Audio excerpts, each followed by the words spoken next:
है गाइस। कुछ दिनों से ये बड़ा सुनने में आ रहा है, मार्केट में रिसेशन आ गई है। धीरे धीरे लोगों की कमाई पे असर पड़ रहा है। कंपनीज धीरे धीरे अपने प्रॉफिट्स लूज करती जा रही हैं और इस वजह से आप लोगों को स्टॉक मार्केट से बाहर निकल जाना चाहिए। कई इंडाइसेस हैं स्टॉक मार्केट इंडेक्स, जैसे हमारा इंडिया में निफ्टी होता है, सेंसेक्स होता है, वैसे यूएस में S&P 500 है, नैस्डैक है, DJI है, डाउ जोन्स इंडस्ट्रियल इंडेक्स। तो ये जो है ये फॉल कर रहे हैं रिसेशन के फियर्स के कारण, और ऊपर से फिर जो इन्फ्लेशन डेटा है वो भी कंट्रोल नहीं हो रहे हैं। तो देखते हैं, एक बार मैंने कुछ यहाँ पर डाटा निकाला है थोड़ी सी एनालिसिस करके, और उस एनालिसिस के बेसिस पे हम ये देखेंगे कि क्या सही में रिसेशन के फियर जायज़ हैं और क्या हमें मार्केट से बाहर ही निकल जाना चाहिए या वेट करना चाहिए। बिकॉज ऐसे तो डर के तो काम नहीं चलता ना। इतना डर फैल रखा है, क्या ये डर जान के फैल रखा है ताकि हम रिटेल इन्वेस्टर से सेल करवाया जाए और यहाँ पर बाय अपॉर्चुनिटी बनाई जाए।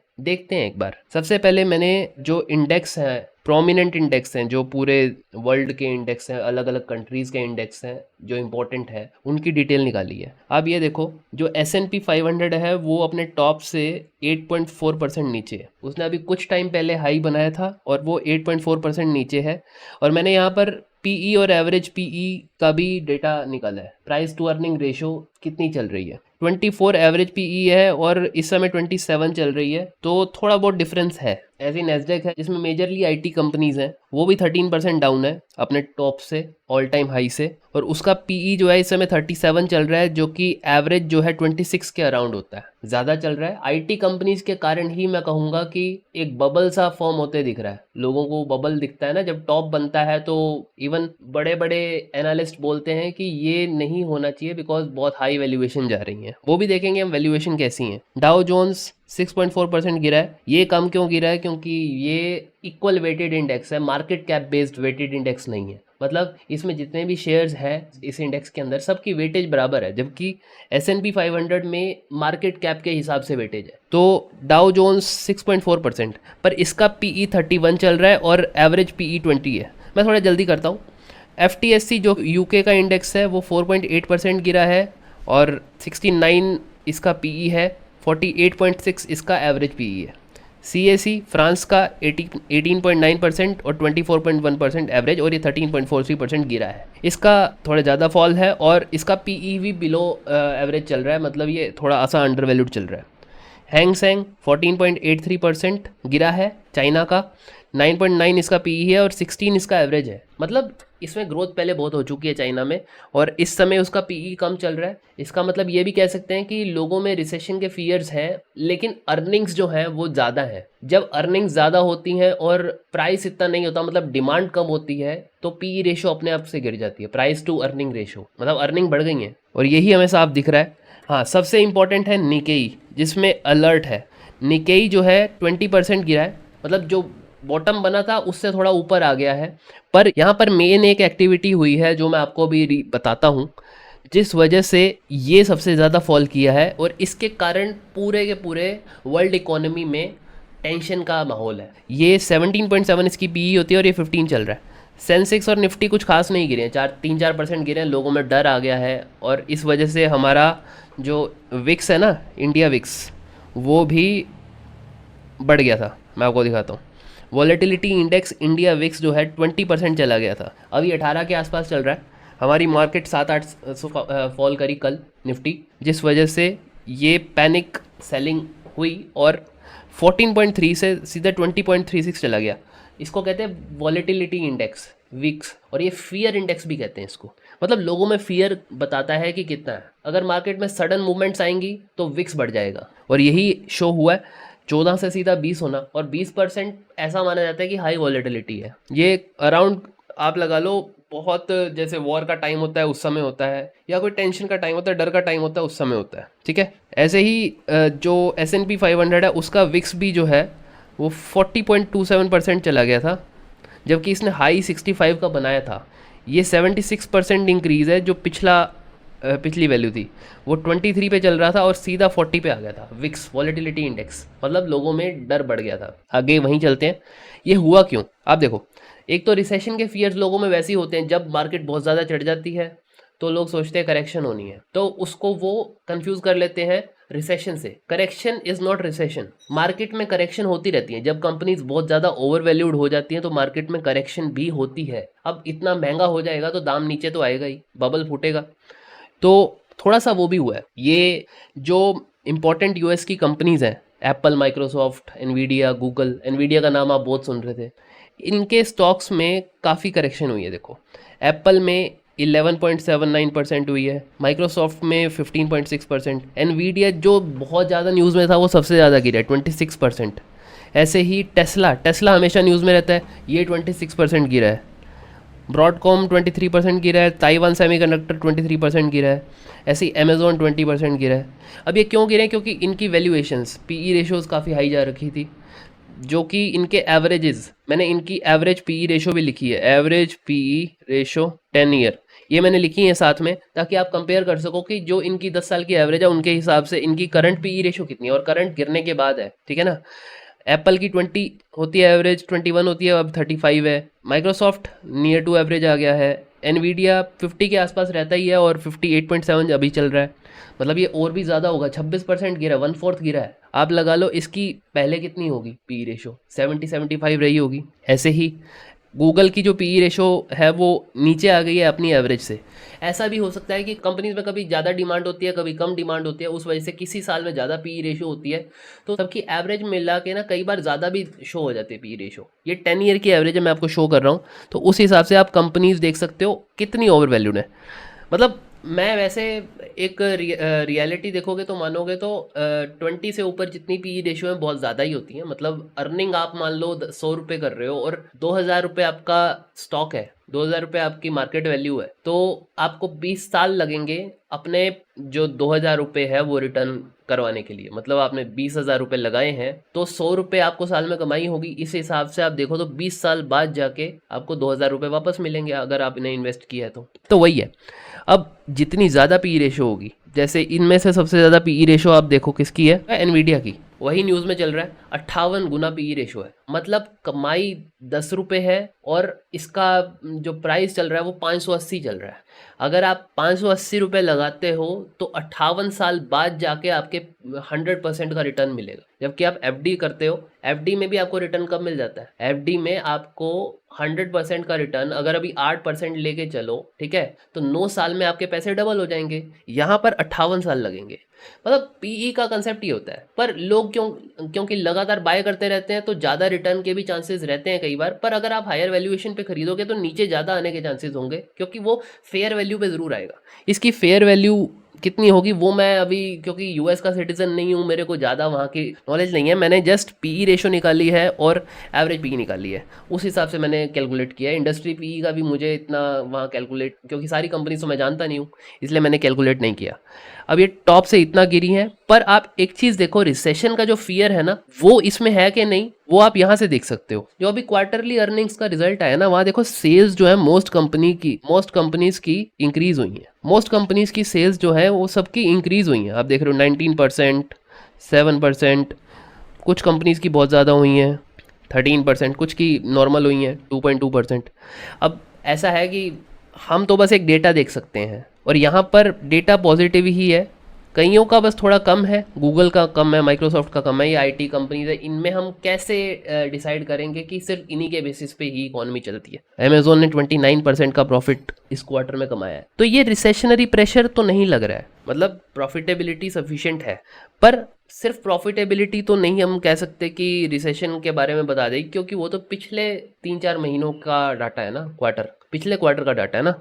इस क्वार्टर का डाटा अगले क्वार्टर का डाटा क्या कहेगा, उससे हमें पता चलेगा कि क्या मतलब सिचुएशन है। और वो तो जब सिचुएशन हो जाएगी उसके बाद ही आएगा। तो उसके बारे में अगर हमें पहले प्रेडिक्ट करना है तो हमें दूसरी चीज़ें देखनी पड़ेगी, जो कि रिसेंट डेटा होते हैं और मतलब लीडिंग डेटा होते हैं। जैसे यूएस अनएम्प्लॉयमेंट रेट है वो 4.3% है इस समय, और ये 3 साल पहले अक्टूबर 2021 में अराउंड 4.5% था। मतलब अनएम्प्लॉयमेंट सिचुएशन दोबारा से अराइज हो गई है। सबसे ज़्यादा अनएम्प्लॉयमेंट 2024 में है इस समय पे।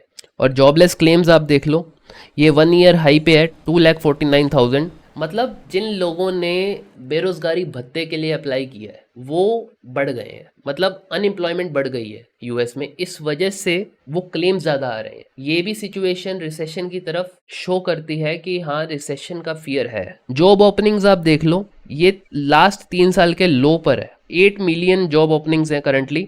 हाईएस्ट था 2022 में, कोविड के 2 साल बाद तक जॉब्स तगड़ी थी, ठीक है ना। 12 मिलियन हाईएस्ट थी, अभी 8 मिलियन जॉब्स हैं।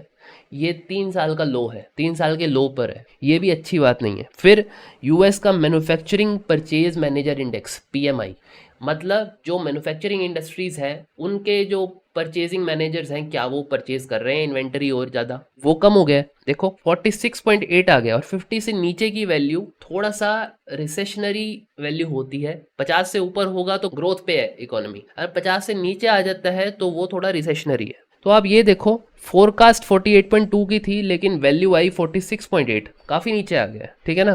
जबकि सर्विसेज पीएमआई जो है, सर्विस कंपनीज जो हैं वो 48.8 से 51.4 पे चला गया है। इसका मतलब सर्विस इंडस्ट्री थोड़ी सी बूम कर रही है, लेकिन मैन्युफैक्चरिंग इंडस्ट्री यूएस की डाउन है। मैन्युफैक्चरिंग मेन होती है, उसी से ही सब बिजनेसेस चलते हैं, ठीक है ना। फिर आप एक और चीज़ देखो, क्रूड ऑयल का प्राइस और गोल्ड का प्राइस। जब मार्केट में अनसर्टेनिटी होती है तो क्रूड ऑयल का प्राइस बढ़ता है अनसर्टेनिटी के कारण, जैसे कि वॉर सिचुएशन होगी, और गोल्ड के अंदर इन्वेस्टमेंट बढ़ती है क्योंकि gold is a safe haven asset, safe haven asset. लेकिन यहाँ अनसर्टेनिटी से ज़्यादा पैसा ही नहीं है लोगों पे। पैसा जो था मार्केट में वो निकाल के अपने खर्चे पूरे कर रहे हैं, बिकॉज उनके पास एक्सपेंसेस तो आए खड़े हैं लेकिन उनके पास जॉब नहीं है, जिस वजह से जो क्रूड ऑयल में डिमांड है, जब लोगों पे पैसा नहीं होगा तो वो अपने व्हीकल्स में फ्यूल भी कम भराएंगे, तो क्रूड ऑयल की डिमांड कम हो गई है। और एक मंथ के अंदर क्रूड ऑयल है 12.1% फॉल कर चुका है। क्रूड ऑयल 12% फॉल कर चुका है एक महीने के अंदर due to weaker demand. Even Israel Iran वाली अनसर्टेनिटी की भी न्यूज थी लेकिन उसका भी कोई इम्पैक्ट नहीं पड़ा क्रूड ऑयल के ऊपर, क्रूड ऑयल गिरा है। ये रिसेशनरी प्रेशर है। साथ में जो गोल्ड है वहां पर सेफ हेवन एसेट होने के कारण इन्वेस्टमेंट होनी चाहिए थी, जो कि नहीं हो रही है। गोल्ड का प्राइस नहीं चढ़ रहा है, गोल्ड भी अपने टॉप से 3.1% नीचे है। और जब ये रिसेशन की न्यूज़ आई तो वो ऊपर जाना चाहिए था लेकिन वो नहीं गया। इसका मतलब लोगों पे पैसे नहीं है, डिमांड नहीं है मार्केट में। उसके अलावा आप एक और चीज़ देखो, अब ये सारा रिसेशन का सिस्टम हुआ क्यों है, मैं आपको बताता हूँ। ये देखो, इन्फ्लेशन 2022 में इतनी ज़्यादा हो गई थी कि जितनी भी इकोनॉमीज है वर्ल्ड की, सब के सेंट्रल बैंक्स ने डिसाइड किया कि इंटरेस्ट रेट बढ़ाए जाएंगे। इंटरेस्ट रेट बढ़ाए जिस वजह से इन्फ्लेशन डाउन आई। मतलब जो यूएस की इन्फ्लेशन इस समय है वो 2.6% है, वो 5.575% चली गई थी एक टाइम पे, जो कि हाई थी, जिसको 2% के टारगेट तक ले आने के लिए यूएस के फेड वहाँ का सेंट्रल बैंक है, तो उन्होंने इंटरेस्ट रेट बढ़ाने के बारे में बोला, जिस वजह से बाकी सारी कंट्रीज के भी बैंक्स ने इंटरेस्ट रेट बढ़ाने के लिए अनाउंस किया। अभी ये 2.6% पे आ गया है, इन्फ्लेशन कंट्रोल्ड है थोड़ा सा। अभी वो मोस्टली लोग प्रिडिक्ट कर रहे हैं कि सितंबर से रेट कट होना चालू होगा। मतलब जो रेट अभी 5.5% चल रहे हैं यूएस में और इंडिया में 6.5 चल रहे हैं, ठीक है, वो धीरे धीरे कम किए जाएंगे। इस साल में 2 रेट कट होंगे 25-25 पैसा के, 0.25% के। उससे मार्केट में दोबारा से एक खुशहाली की लहर आएगी। भाई रेट कट हो रहे हैं, रेट कट होने से क्या होगा, जो कंपनीज को लोन्स वगैरह मिलते हैं वो सस्ते दाम पे मिल पाएंगे, जिस वजह से कंपनीज के प्रॉफिट्स बढ़ेंगे और एम्प्लॉयमेंट बढ़ेगी। एक किस्म से लग रहा है सिंपल, लेकिन ये जो अनएम्प्लॉयमेंट सिचुएशन है ना, जब ऐसा लगता है कि रिसेशन आ गया है और उस समय अगर आप रेट कट करना शुरू कर दो और दोबारा से इन्फ्लेशन इंक्रीज हो जाए, अब आप रेट कट करोगे तो इन्फ्लेशन इंक्रीज होगी। इन्फ्लेशन इंक्रीज होने से क्या होगा, लोगों पे पैसा ऑलरेडी नहीं है। पैसा होता तो वो गोल्ड में भी लगाते, पैसा नहीं है, लोगों पे पैसा नहीं है और महंगाई बढ़ जाए तो ये सिचुएशन बड़ी खराब होती है। इसको कहते हैं स्टैगफ्लेशन। इकोनॉमी स्टैग्नेंट है और इन्फ्लेशन बढ़ रही है, जिस वजह से लोग परचेज भी नहीं कर पा रहे हैं कुछ। तो उसके बाद धीरे धीरे ऑटो करेक्टिंग होती है। मतलब अगर लोग परचेज नहीं करेंगे तो धीरे धीरे इन्फ्लेशन ऑटोमेटिकली नीचे आएगी तो एक टाइम आएगा कि नीचे लैंडिंग होगी, लैंडिंग करके धीरे धीरे फिर ग्रोथ होना स्टार्ट हो। पर अगर अभी रेट कट होने शुरू होते हैं तो सिचुएशन थोड़ी सी खराब हो सकती है। पर बैंक भी अब क्या करे ना, वो रेट कट तो करेगा ही। अगर अब नहीं करेगा तो रिसेशन आ ही जाएगी पक्का, क्योंकि लोगों पे पैसा बचा नहीं है। अच्छी खासी एट्रिशन हो रही है कंपनीज में, 20-20% के अगर उनके स्टॉक्स फॉल कर रहे हैं और उनकी अर्निंग्स वैसे तो ठीक लग रही हैं, पर पर ये नहीं चेक किया मैंने कि पहले कितने परसेंट का ग्रोथ हुआ करता था अर्निंग्स में। अभी का दिख रहा है कि किसी में 0.44% है, किसी में 0.18% है। कुछ कुछ कंपनीज हैं जो 20-30% की अर्निंग्स लेकर आई हैं, लेकिन मैक्सिमम कंपनीज में 4%, 9%, 0.18, 0.44, एप्पल 9% का फॉल। जब एक ऐसा प्रोडक्ट जो कि लोग परचेज करते हैं अपनी इमेज शो करने के लिए, उसको बनाने वाली कंपनी के प्रॉफिट्स नेगेटिव हो जाएं -9%, और इवन वर्ल्ड के top most investor like Warren Buffett, वो अपना 55% स्टेक एप्पल में से कम कर लें, तो इसका मतलब है कि कुछ तो बात है। एप्पल का डाउन टाइम स्टार्ट हो गया, रिसेशनरी फियर्स हैं, वो भी कैश में बैठना पसंद कर रहे हैं, या फिर उन्होंने कुछ और परचेज करना होगा, पर एप्पल को उन्होंने क्यों बेच दिया, ये बड़ा एक फियर वाला फैक्टर है। थोड़ी सी रिसेशन की टेंशन लगती है इसमें। अब जब तक इन्फ्लेशन डाउन नहीं होती और एम्प्लॉयमेंट सिचुएशन नहीं सुधरती, तब तक ये फियर्स रहेंगे। स्टैगफ्लेशन इन्फ्लेशन या रिसेशन से भी बुरा होता है, क्योंकि ना लोगों पे पैसा होता है कुछ खरीदने के लिए, लेकिन अगर वो ज़रूरत के भी गुड्स अगर परचेज करेंगे वो भी महंगे मिलेंगे, तो बहुत बुरी बात है। जॉब ओपनिंग्स अपने लोवेस्ट पे हैं, मैन्युफैक्चरिंग डाउन जा रही है, क्रूड ऑयल में डिमांड नहीं है, 12% क्रूड ऑयल का प्राइस नीचे गिर जाता है, गोल्ड में भी कोई बाय नहीं हो रही, मतलब लोगों को डर से ज्यादा अपने घर को बचाने की पड़ी है। तो रिसेशन का फियर यूएस में एक घर कर गया है। अब बात करते हैं इंडिया की सिचुएशन की और बाकी 2-3 कंट्रीज की सिचुएशन की, जैसे जापान की। जापान ने एक बड़ा काम किया है जिस वजह से प्रॉब्लम जो है वो काफी बढ़ गई है। जापान में मार्च 2024 तक up to March 24 interest rate जो थे वो 0 थे। मार्च 24 में 0.1% किए और अब 0.25% इंटरेस्ट रेट है, बढ़ गया है, जिस वजह से सबसे ज्यादा फॉल जो है वो निकेई में आई है, जो जापान का इंडेक्स है 19.54%। ये ज्यादा आई थी, अब थोड़ा सा बाय बैक हो गया। मतलब जब भी मार्केट बार्गेन पे दिखती है लोग बाय तो करते ही हैं। यही मैंने इसलिए अलार्म बनाया था ना, कि इस वजह से दूसरी इकोनॉमीज को भी डर है कि वो इंटरेस्ट रेट बढ़ा रहे हैं, जब बाकी कंट्रीज के इंटरेस्ट रेट घटाने का टाइम आ रहा है तो वो इंटरेस्ट रेट बढ़ा रहे हैं। ये अच्छी बात नहीं है ना। तो आप देखो, जो यूएसडी जेपीवाई का पेयर है, मतलब डॉलर के अगेंस्ट जापानीज येन, अगर यूएसडी जेपीवाई गिरता है इसका मतलब जेपीवाई जापानीज येन जो है वो स्ट्रांग हो रहा है कंपेयर टू यूएस डॉलर, क्योंकि वहां का इंटरेस्ट रेट बहुत टाइम बाद बढ़ा है। इस वजह से 9.87% ये यूएसडी जेपीवाई पेयर गिरा है अपने टॉप से। और आप एक चीज नोट करो कि यूएसडी जेपीवाई मिल कितने का है, 145 जापानीज येन का एक यूएस डॉलर है। हम बात करते हैं ना कि इंडियन रुपी 83 रुपीस का एक यूएस डॉलर मिलता है, तो जापान में उससे भी ज्यादा येन उनकी खुद की करेंसी देनी पड़ती है एक यूएस डॉलर लेने के लिए। इसका मतलब है कि जापान जैसी एडवांस्ड कंट्री अगर अपने करेंसी को इतना ज्यादा डीवैल्यू करा सकती है अपनी ग्रोथ के लिए, तो अगर इंडिया कर रही है तो बुरी बात नहीं है। इंडिया की सिचुएशन क्या है इस समय, ये देखो, यूएसडी आईएनआर 83.88 इस समय हाईएस्ट चल रहा है, लगभग नियरेस्ट टू हाई 84 हाई है हमारा, लगभग उतना ही चल रहा है। अगर किसी कंट्री की करेंसी डी वैल्यू हो रही है कंपेयर टू यूएस डॉलर, इसका मतलब यूएस में इन्फ्लेशन ज्यादा तेजी से बढ़ रही है उस कंट्री के बजाय। डी वैल्यू होने से क्या होगा कि जब आप एक्सपोर्ट करोगे तो आपको ज्यादा इंडियन रुपी में रिटर्न होगा। कुछ भी एक्सपोर्ट करोगे, एक्सपोर्ट करने पे आपको ज्यादा रुपी मिलेगा। ये बेनिफिशियल है हमारी कंट्री के लिए, ये गलत नहीं है, हमारी इकोनॉमी ग्रो ऐसे ही करेगी। पर हाँ, इसके लिए हमको इंपोर्ट करते हैं तो हमको ज्यादा रुपी भी देने पड़ेंगे। तो अभी हमारी कंट्री वैसे भी एक्सपोर्ट के फेवर में ज्यादा है, हम बहुत सारा मोटा अनाज जो है वो एक्सपोर्ट कर रहे हैं, मिलेट्स जो है वो हम एक्सपोर्ट करने जा रहे हैं, तो ये हमारे फेवर में होगा कि हमको ज्यादा इंडियन रुपी में रिटर्न होगा, हमारी ग्रोथ ज्यादा होगी, प्रोस्पेरिटी ज्यादा होगी, पर कैपिटा इनकम बढ़ेगी इससे, क्योंकि जितना एक्सपोर्ट करोगे उतना आपको पैसा मिलेगा अपनी कंट्री का। जबकि आप बाकी जितनी भी इकोनॉमीज देखोगे, जैसे यूएसडी जीबीपी यानी ग्रेट ब्रिटेन पाउंड, यूके की जो करेंसी है वो मजबूत हो रही है कंपेयर टू यूएस डॉलर। इसका मतलब है यूके में भी इन्फ्लेशन अभी तगड़ी है। इसका मतलब यूके के लिए अच्छी बात नहीं है, क्योंकि जब महंगाई होगी तो कंपनीज को प्रॉफिट कम होगा और इन्फ्लेशन होगी तो वहां की सिचुएशन बिगड़ेगी। इसीलिए हमारी इकोनॉमी जो है यूके की इकोनॉमी से ऊपर आ गई है, उनको तकलीफ ज्यादा हो रही है हमसे। हम क्योंकि डेवलपिंग इकोनॉमी है इसलिए हमारी इतनी इन्फ्लेशन 5.08% होते हुए भी हमको तकलीफ नहीं है, जबकि हाईएस्ट से नीचे आ गई है हमारी इन्फ्लेशन, 7.79 से 5.08 आ गई है। और हमारी इन्फ्लेशन का टारगेट क्या होता है? हमारी इन्फ्लेशन का टारगेट ये होता है 4 ± 2%, क्योंकि डेवलपिंग इकोनॉमी है तो हम 2% का टारगेट लेके नहीं चलते। डेवलप्ड इकोनॉमी 2% का टारगेट लेके चलती हैं, ये है डेवलप्ड, ये है डेवलपिंग। तो हम 2% से लेके 6% के बीच की रेंज में अपनी इन्फ्लेशन का टारगेट लेके चलते हैं, क्योंकि हमको ग्रो भी करना है। तो ये 5% की इन्फ्लेशन हमारी रेंज में है, हम ओके हैं।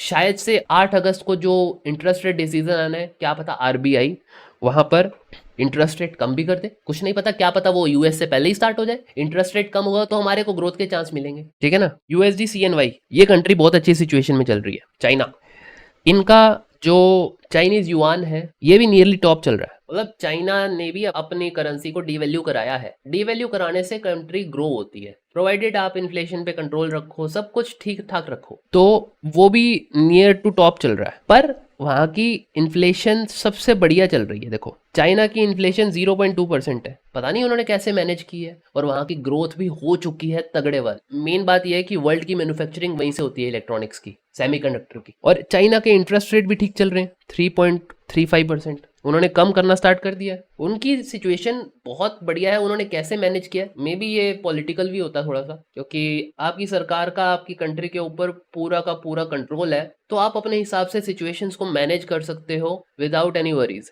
डेमोक्रेसी इस बात में प्रॉब्लम खड़ी करती है, और यूएस जैसी फ्री इकोनॉमी में तो और दिक्कत होती है, आपके हाथ में कुछ नहीं होता। मार्केट मैकेनिज्म अपने आप से बैलेंस होते हैं, आप बैलेंस करने के लिए कुछ खास कर नहीं सकते। इंडियन हाइब्रिड है, यहाँ पर थोड़ा सा कंट्रोल भी है और थोड़ा सा फ्री मार्केट भी है, दोनों मिलके हैं। तो सिचुएशंस बस ठीक है, हाथ से जानी नहीं चाहिए। डेवलपिंग इकोनॉमी के हिसाब से इंडिया सबसे फास्ट ग्रो कर रही है, करती रहे बस। बांग्लादेश की तरह कुछ सिस्टम ना हो, बिकॉज बांग्लादेश में अभी तख्ता पलट हो गया है। मैं ज़्यादा पॉलिटिकल नहीं होना चाहूँगा, बट कैपिटलिज्म में अगर हमको ग्रो करना है तो हमारा जो वे है वो सही जा रहा है, क्योंकि हमारी करेंसी डी वैल्यू हो रही है। हम अगर 50 रुपए पर आ जाएंगे ना, इक्वल टू $1, तो उससे हमारा कोई बेनिफिट नहीं होने वाला। हम इस समय एक्सपोर्टिंग कंट्री हैं, तो हमको ज़्यादा से ज़्यादा ग्रोथ करनी है, तो इस वजह से हमको अपनी करेंसी को डी वैल्यू कराना पड़ेगा, और वो हो रही है, ठीक है। इसीलिए इंडियन मार्केट्स जो हैं वो अभी भी अपने टॉप पर बैठी हैं। 3-4% का ही फॉल है, ज़्यादा नहीं है। और आज भी अगर आप देखो तो थोड़ा सा प्लस ही है, माइनस नहीं है। हालांकि आप अगर सेंसेक्स और निफ्टी की पीई रेशो देखो तो वो एवरेज से ज़्यादा है, पर थोड़ा बहुत तो चलता है। अब यहाँ से करेक्शन होगी कि नहीं होगी, वैल्यूएशन जो है थोड़ी सी ज़्यादा तो है। अगर ये देखा जाए कि टॉप जो इंडिया की कंपनीज हैं उनकी जो वैल्यूएशन है वो कैसी है, तो उनकी वैल्यूएशन ठीक ठाक चल रही है, इतनी ज़्यादा नहीं है। थोड़ा थोड़ा करेक्शन आ चुका है मेन कंपनीज में, तो इस वजह से उनकी वैल्यूएशन ठीक ठाक चल रही है। और देखा जाए तो उनके जो क्वार्टरली प्रॉफिट्स और सेल्स हैं वो भी कुछ खास घटी नहीं है, ठीक है। हाँ ये देख सकते हैं कि आईटीसी के प्रॉफिट्स जो हैं वो 0.3% नेगेटिव आए हैं, उनके मार्जिन कम हो गए हैं। वो इसलिए है ना कि जो इंटरेस्ट रेट हैं इतने हाई हैं, जिस वजह से वो नहीं कमा पा रहे हैं। रिलायंस का भी ऐसा ही हाल है। मतलब this is all due to the interest rate. अब ये रिसेशन में कन्वर्ट होती है सिचुएशन के नहीं, इसके लिए थोड़ा टाइम हमको देना पड़ेगा, क्योंकि यूएस में फियर्स ज़्यादा आ गए हैं। जापान ने इंटरेस्ट रेट बढ़ा दिया है, तो इस वजह से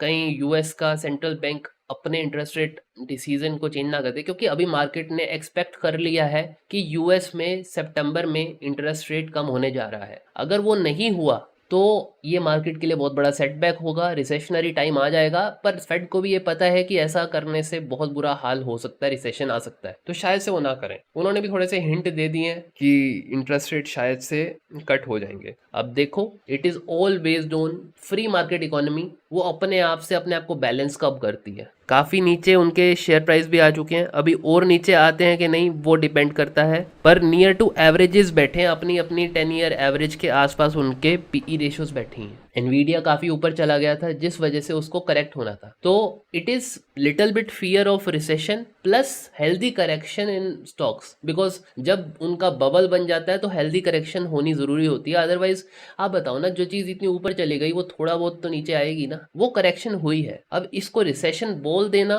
थोड़ी जल्दी होगी, थोड़ा टाइम वेट करते हैं, देखते हैं क्या होता है। अनएम्प्लॉयमेंट सिचुएशन अभी जितनी पहुंची है वो ठीक है, 3 ईयर हाई पे है, पर क्या वो अगली बार से इंटरेस्ट रेट बढ़ाने से सुधर जाती है, या अगली जो एम्प्लॉयमेंट अनएम्प्लॉयमेंट सिचुएशन का रिजल्ट आता है, जॉब ओपनिंग्स का रिजल्ट आता है, उससे हमको एग्जैक्टली पता लगेगा कि क्या वो सिचुएशन इंप्रूव हुई कि नहीं। बाय करना चाहिए नहीं करना चाहिए ये तो मैं आपके ऊपर ही डिसीजन छोड़ूंगा। अगर कोई कंपनीज आपको अच्छी वैल्यूएशन पे मिल रही हैं तो कोई दिक्कत नहीं होती बाय करने में उनको। मार्केट रिस्क तो हमेशा रहता ही है, थोड़ी नीचे भी आ जाएगा तो स्टॉक होल्ड करके रखो। आपने ऑलरेडी अच्छी कंपनीज अच्छी वैल्यूएशन पे बाय की हैं, थोड़ी और नीचे आ गई तो अगर और पैसा है तो और लगा देना, नहीं है तो वेट कर लेना। मार्केट से इवॉल्व तो करेंगी ही धीरे धीरे, मार्केट्स में ऊपर ही जाना, नीचे तो आना नहीं है, ग्रोथ ही होगी ना। और कौन सी कंट्री चाहेंगी कि उनकी इकोनॉमी बैठ जाए? तो इसीलिए फिजिकली फाइनेंशियली कंट्रीज नए नए बजट, हर साल में बजट में नए नए प्रोजेक्ट्स लेकर आती रहेंगी, जिस वजह से ग्रोथ तो होती रहेगी, ये बात है। अगर आपको ये वीडियो अच्छी लगी और जो मेरा डाटा है और उसका एनालिसिस अच्छा लगा तो इस वीडियो को लाइक कर दो